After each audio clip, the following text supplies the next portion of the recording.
l'aube se lève doucement sur une petite ville française en 1889. Une brume légère s'accroche encore aux toits d'ardoise et aux vieilles pierres, tandis que les premières lueurs du soleil percent timidement à travers les rues endormies. Un silence profond règne.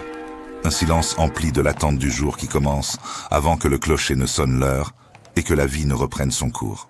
C'est dans cette France d'il y a plus d'un siècle que s'est jouée l'une des transformations les plus radicales de son histoire. Une révolution silencieuse mais puissante dont le cœur battait dans un lieu inattendu, l'école. Comment cette institution, souvent perçue comme un simple lieu d'apprentissage, a-t-elle pu, en l'espace de quelques décennies, remodeler une nation entière, forger son identité et préparer son avenir? L'année 1889 n'est pas une date anodine. Elle marque l'apogée d'une ère, l'âge d'or de l'école républicaine, un moment charnière où les idéaux de la République prenaient corps dans chaque salle de classe. La France de l'après 1870 était une nation meurtrie, humiliée par la défaite contre la Prusse, mais animée d'une soif ardente de revanche et de progrès. Il fallait reconstruire non seulement les villes et les esprits, mais aussi la confiance en soi et la puissance nationale. C'est dans ce contexte que l'idéal républicain s'est imposé avec force. Il ne s'agissait plus seulement de gouverner des sujets, mais de forger des citoyens éclairés, capables de participer activement à la vie de la nation. L'école est apparue comme l'outil le plus efficace pour atteindre cet objectif ambitieux. Les lois de Jules Ferry, promulguées entre 1881 et 1882, furent la pierre angulaire de cette révolution éducative. La gratuité de l'enseignement primaire le rendait accessible à tous. L'obligation scolaire garantissait que chaque enfant, fille ou garçon, franchirait les portes de l'école, et la laïcité assurait une éducation neutre, libérée de l'influence des dogmes religieux. Ces trois piliers ont transformé le paysage français. Partout, dans les villes comme dans les plus petits villages, de nouvelles écoles surgissaient de terre, souvent des bâtiments imposants, avec de grandes fenêtres et des façades austères, symboles visibles et concrets de la puissance et de la détermination de la République. Elles étaient des phares de savoir, des bastions de la modernité. Au cœur de ce grand projet, une figure émergeait, celle de l'instituteur, affectueusement surnommé le hussard noir de la République. Ces hommes et ces femmes, souvent issus de milieux modestes, étaient formés avec une rigueur exemplaire dans les écoles normales, véritables pépinières de l'idéal républicain. Leur mission dépassait largement le simple enseignement des matières. Ils étaient les agents du changement, les missionnaires du progrès. Ils devaient éduquer, bien sûr, mais aussi moraliser, inculquer les valeurs de la République, liberté, égalité, fraternité, et unifier une nation encore fragmentée par les patois et les particularismes régionaux. C'était une tâche immense, souvent solitaire, mais portée par une conviction profonde dans le pouvoir transformateur du savoir. La place des enfants, quant à elle, subissait une mutation radicale. D'une fréquentation souvent sporadique, voire inexistante pour beaucoup, ils passaient à une présence obligatoire, inscrite dans la loi. Leurs jeunes esprits, autrefois tournés vers les travaux des champs ou les tâches ménagères, allaient désormais être façonnés par la lecture, l'écriture et le calcul, ouvrant les portes d'un avenir insoupçonné. L'école de 1889 n'était pas qu'un bâtiment, c'était une promesse, un nouveau départ pour la France et pour chacun de ses enfants. Pénétrons maintenant au cœur de cette école républicaine, une institution qui, en 1889, prenait sa pleine mesure. Imaginez-vous devant une de ces écoles typiques, une façade souvent austère mais solide, faite de pierre ou de briques, avec de larges fenêtres qui promettaient la lumière du savoir. Les cours de récréation, vastes et souvent séparés pour les garçons et les filles, résonnaient déjà des éclats de voix avant même la première sonnerie. C'était un lieu pensé pour durer, pour accueillir des générations. Une fois franchi le seuil, l'ambiance changeait. L'intérieur révélait des salles de classe spacieuses, baignées de lumière naturelle, où l'ordre régnait en maître. Les pupitres en bois, souvent doubles, étaient alignés avec une précision militaire, chacun équipé de son encrier. Au fond, trônait le tableau noir, immense et central, sur lequel l'instituteur allait inscrire les leçons du jour. L'hygiène, nouvelle préoccupation majeure de l'époque, était scrupuleusement observée. Des lavabos simples mais fonctionnels étaient installés et la propreté des lieux était une condition sine qua non.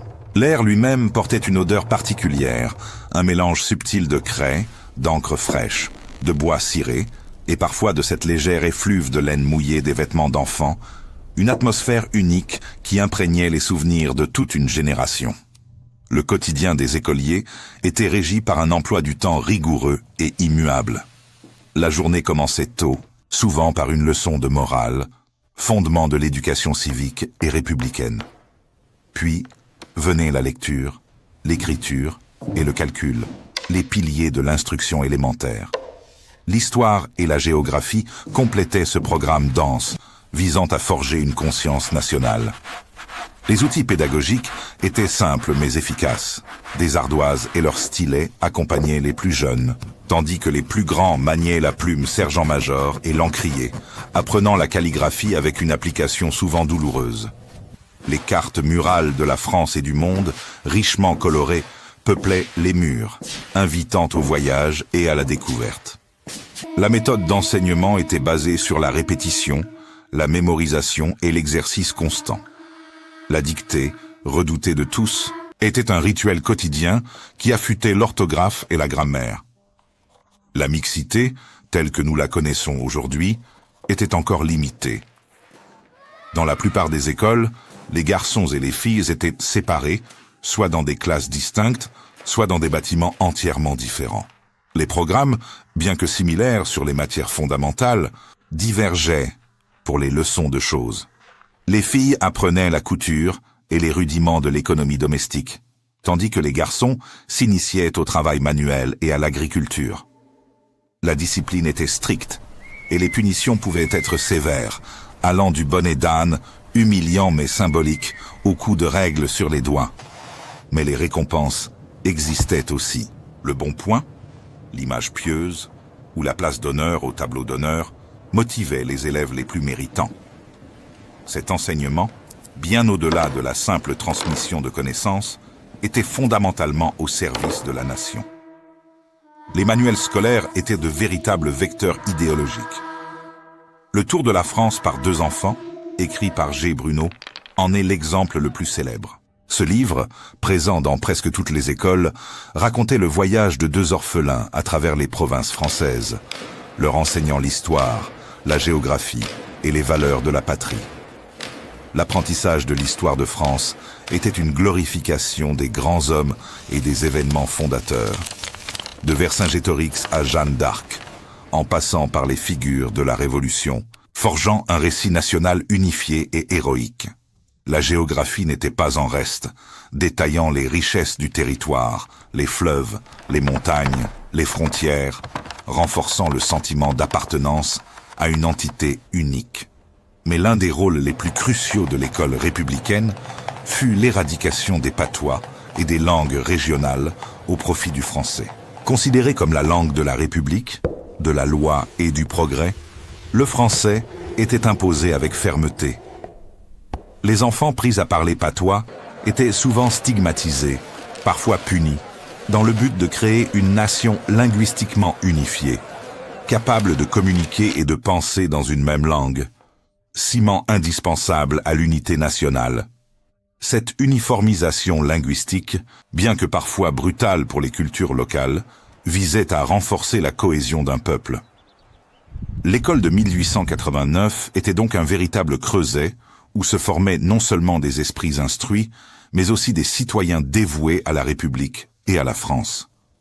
L'impact social et culturel de cette école de 1889 fut colossal.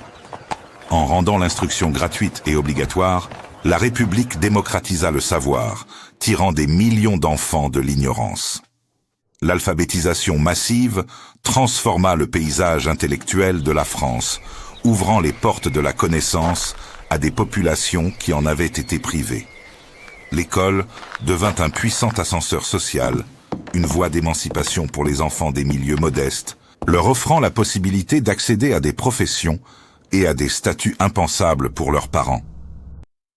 Des instituteurs eux-mêmes, souvent issus de familles paysannes ou ouvrières, en étaient la preuve vivante. C'est dans ces classes que se forgea une identité nationale forte et partagée, un sentiment d'appartenance à une communauté de destin au-delà des particularismes régionaux. L'école républicaine fut le creuset où se diffusèrent les valeurs de liberté, d'égalité et de fraternité, ainsi que les principes de laïcité, fondement de la société française moderne. Pourtant, cette révolution éducative ne fut pas exempte de défis ni de critiques. Les tensions avec l'Église catholique, farouchement opposée à la laïcité de l'enseignement et à la perte de son influence sur la jeunesse, furent vives et durables. La question de la laïcité, de son application stricte et de ses limites, demeura un sujet de débat passionné, parfois violent. Certains y voyaient une atteinte à la liberté de conscience, d'autres le garant indispensable de la neutralité de l'État et de l'unité nationale. L'égalité des chances, si chère à l'idéal républicain, rencontrait également ses limites. Malgré l'accès universel à l'école primaire, les inégalités sociales persistaient, notamment dans l'accès à l'enseignement secondaire et supérieur qui restait payant et réservé à une élite. Les débats sur les méthodes pédagogiques, jugées trop rigides et autoritaires par certains, ou sur le contenu des programmes, accusés d'être trop nationalistes ou insuffisamment ouverts sur le monde, étaient déjà présents, annonçant les évolutions futures. Mais au-delà des débats et des imperfections, l'école de 1889 demeure une pierre angulaire de la France contemporaine. C'est elle qui a jeté les bases d'un système éducatif universel, capable de former des citoyens éclairés et attachés à la République. Aujourd'hui, en observant les murs centenaires de ces écoles encore debout, le regard se porte sur ces générations d'enfants qui, il y a plus d'un siècle, franchissaient ces portes, ardoises sous le bras, cartables sur le dos. Ils portaient en eux, sans le savoir, le poids et la promesse d'un avenir en construction. Chaque leçon apprise, chaque ligne recopiée, chaque chant entonné, contribuait à façonner la nation que nous connaissons.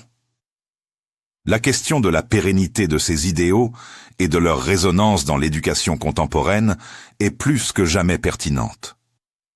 L'école d'aujourd'hui, face aux défis d'un monde globalisé et en constante mutation, hérite de ce passé glorieux et complexe. Elle doit sans cesse se réinventer tout en conservant les valeurs fondamentales de transmission du savoir, de formation citoyenne et d'émancipation individuelle. Le rôle de l'éducation dans la construction d'une société juste, éclairée et solidaire reste un pilier central, une mission essentielle qui, hier comme aujourd'hui, façonne les destins et bâtit l'avenir. En repensant à ces salles de classe de 1889, on mesure l'ampleur du chemin parcouru et l'importance inaltérable de l'école dans le grand roman de la nation.